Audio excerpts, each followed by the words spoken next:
আমরা তো অনেক আগে থেকে বলেছিলাম দিনার দিরহাম এগুলো ইসলামিক কারেন্সি ছিল, এর জায়গায় এখন সব ইলেকট্রনিক মানিজ এবং পেপার মানিজ এবং আস্তে আস্তে কি আসতেছে বিটকয়েন্স, ক্রিপ্টোকারেন্সি, এগুলোর মধ্যে প্রচুর সুদ আছে।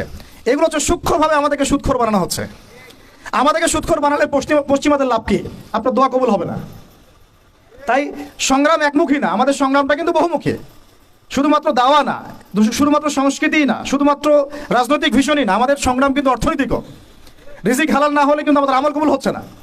তো আমরা যদি জীবনের যে কোনো ক্ষেত্রে আল্লাহ এবং তার রাসূলের বিধান বাদ দিয়ে অন্য কোনো দর্শন ফলো করি, তাহলে আমাদের আমল কবুল হচ্ছে না। আল্লাহ পাক অন্য আয়াতে কিন্তু এভাবে বলেছেন, আফা হুকমুল জাহিলিয়াতি ইয়াবগুন, তারা কি জাহেলি যুগের হুকুম তালাশ করতেছে?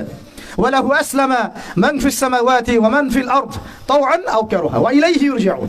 অথচ আল্লাহ পাকের সামনে আত্মসমর্পণ করেছে আসমানের সব সৃষ্টি, জমিনের সব সৃষ্টি, ইচ্ছায় হোক অনিচ্ছায় হোক। শুধু মানুষ করতে চাচ্ছে না আর জিন করতে চাচ্ছে না।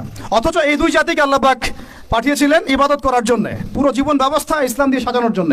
আপনারা তো সূরা জারিয়াত পড়েছেন, তাই না? ওয়া মা খালাকতুল জিন্না ওয়াল ইনসা ইল্লা লিয়াবুদুন লিয়াবলুয়াকুম আইয়ুকুম আহসানু আমালা।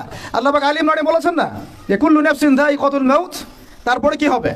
ফামান যুহজিহা আনিন নার ওয়া উদখিলাল জান্নাহ ফাকাদ ফাজ। আমরা যদি জীবনের প্রত্যেকটা পার্টকে ইসলাম দিয়ে ঢেলে সাজাতে ব্যর্থ হই, জান্নাতে যেতে পারবো না।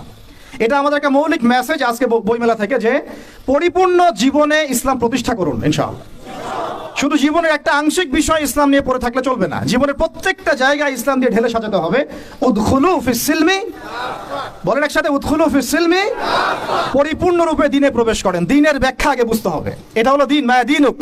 এটা যদি আমরা আকীদা ঠিক না থাকে, তাহলে ওই কবরের সওয়াল জবাবে সে আটকে যাবে, সে বলতে পারবে না।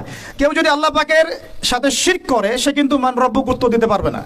একইভাবে কেউ যদি নবী সাল্লাল্লাহু আলাইহি ওয়াসাল্লামের সুন্নাহ বাদ দিয়ে অন্য কোনো সুন্নাহ তালাশ করে ওইভাবে জীবনযাপন করে, সে কিন্তু মান নবীক উত্তর দিতে পারবে না। তো আমাদেরকে এই কনসেপ্টটা ক্লিয়ার রাখতে হবে যে দিন একটা পরিপূর্ণ জীবন বিধান। এখন আসেন যে এর বেসটা কি হবে, এর ভিত্তিটা কি হবে। এর জন্য আপনাকে চলে যেতে হবে ওই বিদায় হজের ভাষণে।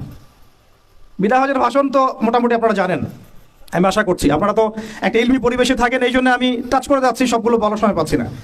এখানে একটা হাদিস আছে, বিদায় হজে অনেকগুলো ভাষণ ছিল, তার মধ্যে একটা ভাষণে নবী সাল্লাল্লাহু আলাইহি ওয়াসাল্লাম বলেছেন, বলুন সাল্লাল্লাহু আলাইহি ওয়াসাল্লাম, যে তারাকতু ফিকুম আমরাইন, আমি তোমাদের মাঝখানে ছেড়ে যাচ্ছি মাত্র দুটো বস্তু। লান তাদিল্লু মা তামাসসাকতুম বিহিমা, তোমরা কোশ্চিন কালেও পথভ্রষ্ট হবে না যতদিন পর্যন্ত এই দুটাকে আঁকড়ে ধরে থাকবে। এই দুটা কি?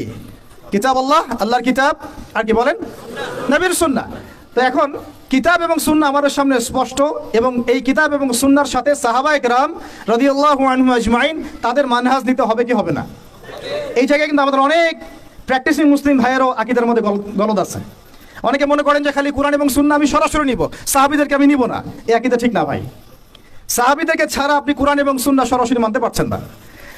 কারণ অন্য হাদিসে নবী সাল্লাল্লাহু আলাইহি ওয়াসাল্লাম বলেছেন, আলাইকুম বিসুন্নতি, তোমাদের উপর আমার সুন্নাতটা কি ওয়াজিব, এটা পালন তোমাদের করতেই হবে, ম্যান্ডেটরি। ওয়া সুন্নতি খুলাফায়ে রাশিদিন মাহদিনা মিন বাদি, এবং আমার পরে খুলাফায়ে রাশিদার সুন্নাত তোমাদেরকে মানতে হবে।